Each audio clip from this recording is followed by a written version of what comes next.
নমস্কার। আমার বেবির বয়স মাত্র 8 মাস। আর 8 মাস বয়সে ওকে অলরেডি আমি 7 মান্থ থেকে সলিড শুরু করে দিয়েছি। আর ও এখন টুকটাক পিউরি বলো বা কোনো ফ্রুট সবজি আমি এসবই খাওয়াচ্ছি, কোনো সেরিল্যাক জাতীয় জিনিস আমি খাওয়াচ্ছি না।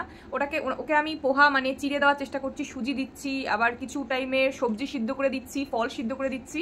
হ্যাঁ, এবার আমি কেন এসব বলছি একটা কারণ আছে। আমি এসব দেওয়াতে আমি যতদূর জানি, আমি যতদূর আমরা ফোন ঘেটেছি বা ডক্টরকে দেখিয়েছি, ডক্টর রেকমেন্ড করেছে যে 1 বছরের নিচে বাচ্চাদের নুন চিনি একদম রেড মার্ক মানে কি বলবো, দেওয়া উচিতই না। কিন্তু আমার আশেপাশের লোককে কে বোঝাবে এটা যে বাচ্চাদের নুন চিনি এইসব দেওয়া উচিত না? কিন্তু তারা তো আমাকে অনবরত বলেই যাচ্ছে নুন দাও চিনি দাও, ও টেস্ট পাবে না, পাচ্ছে না, তাই খাচ্ছে না। এবার তাদেরকে আমি কিভাবে বোঝাই? আর আমি এগুলো প্রত্যেক দিন প্রত্যেক সময় ফেস করছি। বাচ্চাকে খাওয়ানোটা একটু ডিফিকাল্ট প্রত্যেক মায়েদের মানে পক্ষে। সে সবাই জানে, সময় নিয়ে হাতে ধরে কোনো বাচ্চা এখন পুরোপুরি খাবে না, ফেলবে খেলবে ওরকমভাবে খাবে। কিন্তু কিছু কিছু মহিলারা রয়েছে, কিছু কিছু লোকজনরা রয়েছে, মানে সবাই, মানে আমার মাও এরকম এক সময় আমাকে বলে, আমার নিজের মাও বলেছে আমাকে যে নুন দিয়ে একটু খাওয়া বা একটু চিনি গুলে দে, ওর ভালো হবে, মানে এই রকম কথা।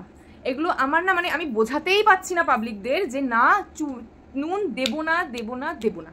মানে আমি জানি না এটা আমার সাথেই হচ্ছে কিনা, মানে আরো মায়েরা তো হয়েছে, তারা প্লিজ তোমরা কমেন্ট করে আমাকে জানিও যে তোমাদের সাথেও এটা হয়েছে কিনা। আমার বেবিকে আমি তো নুন দেবই না ভেবেই রেখেছি, কারণ ডক্টর বলে দিয়েছে নুন একদমই না। 6 মান্থ তো পুরো একদম ব্রেস্ট ফিডিং এর উপরই ছিল। 6 to 12 মান্থ একদমই কোনো এসব দেবই না ওকে। অ্যাকচুয়ালি ওরা তো টেস্ট জানেই না যে কোনটা সল্ট কোনটা সুগার, কোনো টেস্টই জানে না। কি করে এটা বুঝবে যে ওটা মানে ওটা নোনতা লাগছে, ওটা মিষ্টি লাগছে? এবার তাদেরকে আমি কোনো বুঝতে পারছি না যে ওরা বাচ্চা, ওরা বুঝতে পারছে না। হ্যাঁ, আমাদের কোনো বাচ্চা হয়নি নাকি, আমরা কি কোনো বাচ্চা মানুষ করি নাকি, অনেক কথা সবাই বলছে, মানে অনেকে বলছে, যে কেন এরকম করে খাওয়াচ্ছে, কোনো টেস্ট পাচ্ছে না তাই জন্যই খাচ্ছে না। তো আমি বিশ্বাস করি বাচ্চা আস্তে আস্তে খাবে, আস্তে আস্তে খাওয়া শেখাচ্ছি। আর তার থেকেও বড় কথা, বাচ্চাকে এখন আমি একটু বসে বসে খাওয়া শেখাচ্ছি। আমি আগের মতো ওই ধরে এরকম করে খাওয়াচ্ছি না, মানে চেপে ধরে কান্না করছে এরকম।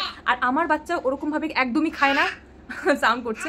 ওকে আমি বসাই, বালিশ দিয়ে বসাই, কারণ আমার কাছে ওই চেয়ারটা কেনার মতো অ্যাফোর্ডেবল আমি মনে করছি, চেয়ার কিনতে হবে, ওই চেয়ার কিনিনি। ওকে আমি এখনো বালিশের মধ্যে বসিয়ে ওকে আমি হয় চামচ দিই বা কোনো রকম অন্যমনস্ক করে ওকে আমি খাওয়াই। আর না হলে আমি ওকে হাতে দিয়ে হয়তো কিছু একটা শুকনো খাবার হাতে দিলাম, সেটা একটুখানি খেলো, বা আমি ওকে মানে খাই তো না, তাই জন্য আমি জোর করে খাওয়াই। কিন্তু এটা অনেকের পছন্দ না।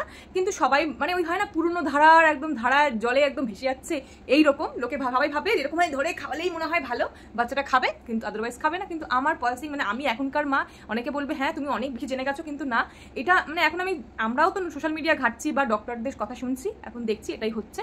তো আমি এভাবেই চলবো। তো আমি এইটুকুই জাস্ট বলার জন্য, তোমরাও কি এগুলো ফেস করছো? আমি তো ফেড আপ হয়ে যাচ্ছি।